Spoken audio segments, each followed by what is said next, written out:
So, good morning, students. So, in your chemistry class, already we have done few topics of refining of matter. So, we are going to continue that topics or that methods. So, today we have a fifth method. After zone refining, we have a next method is vapor phase refining.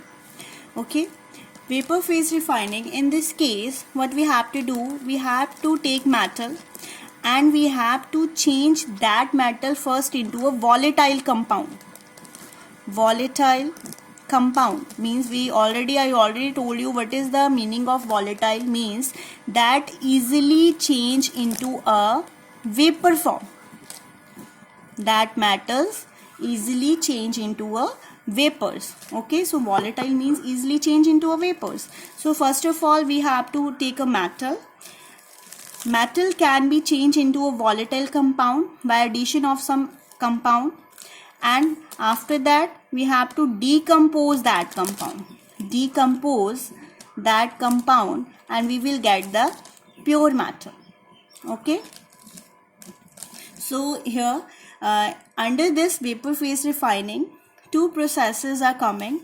First is Mond's process. Mond's process. This is important process, and this is used for the nickel, refining of the nickel. Question maybe come like explain Mond process, or maybe express the or explain the refining of nickel metal. So what we have to do in this case, we are taking a nickel first, that is in impure form, impure nickel. Okay, so we have to add with this nickel with a carbon monoxide. Okay, this is a reaction that comes under the Mond process.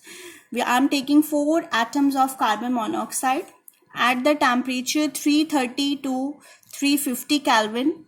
Okay, then there is a formation of a compound like nickel tetracarbonyl NiCO4. Okay, so this is a volatile compound.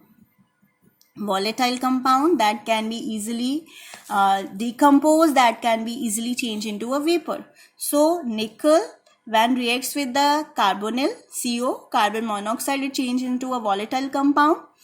The impurities will not get combined with this. So impurities are left in a first step. In this step, the impurity is left behind. So only the nickel that change into a nickel carbonyl, that is volatile compound. So we have to heat it again at 400 degree Kelvin, and it will change into a pure nickel plus this compound remove as it is, carbonyl compound. So this is the first process, very important process of refining of nickel. What is in this case, we have to this is used for nickel. In this case, nickel get combined with the CO, that is carbon monoxide, change into a volatile compound, and on heating we will get the pure nickel, because the impurity is left behind at the first step. It doesn't get reacted with the CO. Under this second process, this is under the vapor phase refining. So what is in this case, that is Van Arkel method, Van Arkel process. This Van Arkel process is used for the two metals. It may be for zirconium and titanium. Okay, zirconium and titanium. This is same as we have done the Mond process. In this case, we are reacting the zinc, it is zirconium, or titanium, that is impure, with the iodine, I2. Okay, on heating it will change into ZrI4 tetraiodide compound, that is volatile in nature, and again upon heating at 1800 Kelvin it will change into a pure zirconium plus removal of iodine. So this is about the vapor phase refining. Under vapor phase refining, we have done the Mond process as well as Van Arkel process. So after that, we are left with the last topic or the last method of this, that is chromatography. Chromatography. chromatography method is based on the difference of solubility, or we can say adsorption power. So the principle is difference in solubility of mixture. Means we have a mixture of metal and its impurity. They are having a different solubility power. Okay, they are having a different solubility power, so we can separate them on the basis of their solubility power. So I am taking here like a one tube, like in a practical we are taking a burette.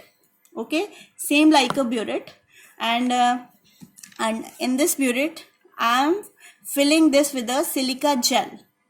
Material should be needed that can absorb the material, absorb the mixture.